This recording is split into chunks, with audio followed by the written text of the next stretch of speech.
নমস্কার বন্ধুরা, আর যে রূপরাজ চ্যানেলে আপনাদের সবাইকে স্বাগত। আজ আমরা আলোচনা করতে চলেছি শ্রীমদ্ ভাগবত গীতার প্রথম অধ্যায়ের শ্লোক নাম্বার 38। আসুন আগে শ্লোকটি শুনে নিই।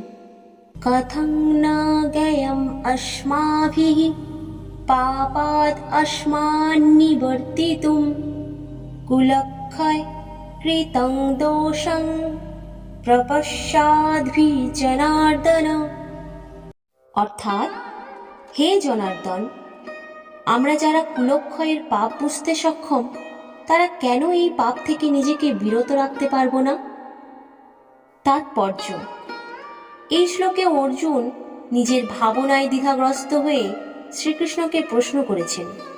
তিনি বলেছেন, আমরা যারা বংশ বা কুল ধ্বংসের মাধ্যমে সৃষ্ট পাপ এবং তার ভয়াবহ পরিণতি সম্পর্কে সচেতন, তারা কেন এই পাপ থেকে নিজেকে বিরত রাখতে সক্ষম হব না? অর্জুন কৌরবদের সঙ্গে যুদ্ধ করার ফলে সম্ভাব্য নৈতিক ক্ষতির কথা চিন্তা করেছেন। তিনি বুঝতে পারছেন, যুদ্ধ কেবল শত্রুদের ধ্বংস করবে না, বরং তাদের নিজেদের কুলকেও নষ্ট করবে। অর্জুনের এই ভাবনা তার কর্তব্য পালনের পথে অন্তরায় সৃষ্টি করেছে। এই শ্লোকটি থেকে আমরা যে শিক্ষা লাভ করি সেগুলি হল: 1. নৈতিক সিদ্ধান্ত গ্রহণের আগে তার পরিণতি গভীরভাবে চিন্তা করা উচিত। 2. সচেতনতা ও জ্ঞান থাকা সত্ত্বেও দায়িত্ব ও কর্তব্য পালনের পথে দ্বিধাগ্রস্ত হওয়া স্বাভাবিক। 3.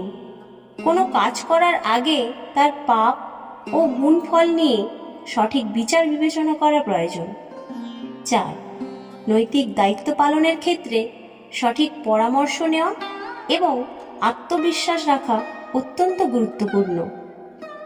এই শ্লোক থেকে আমরা শিখি যে কেবল জ্ঞান থাকা যথেষ্ট নয়, তা কার্যকর করার জন্য নৈতিক সাহস ও সিদ্ধান্ত গ্রহণের ক্ষমতাও থাকা প্রয়োজন।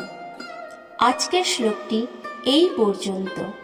পরবর্তী শ্লোক ও তার তাৎপর্য শোনার জন্য আপনারা আমাদের চ্যানেলটি সাবস্ক্রাইব করে পাশে থাকা বেল আইকনটি প্রেস করুন, যাতে আমাদের ভিডিও আপলোড হওয়ার সঙ্গে সঙ্গে আপনাদের কাছে নোটিফিকেশন চলে যায়। আর আমাদের ভিডিওটি যদি আপনাদের ভালো লেগে থাকে, তাহলে ভিডিওটিকে লাইক করে শেয়ার করে দেবেন। আপনাদের সাপোর্ট আমাদের অনুপ্রাণিত করবে। রাধে রাধে।